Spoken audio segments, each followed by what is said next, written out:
Leo sisi kama Kenya Kwanza tunataka kutoa kofia yetu kwa Supreme Court.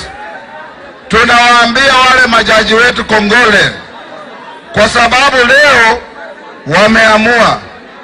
Na Rais Uhuru, you must now know that every misadventure has consequences. And today you have seen the consequences of your misadventure. You now have a rotten egg on your face. Mambo ya BBI. Leo hii Supreme Court imesema BBI ilikuwa ni haramu. BBI ilikuwa illegal. BBI ilikuwa unconstitutional.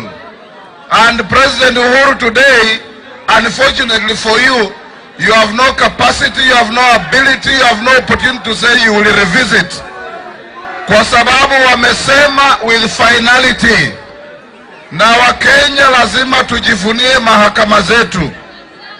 Na going forward, President Uhuru, hata kama wamesema huwezi kushitakiwa ukiwa ofisi, we shall set up an inquiry to find out how much money was spent on BBI, who authorized this expenditure, and will hold everybody to account.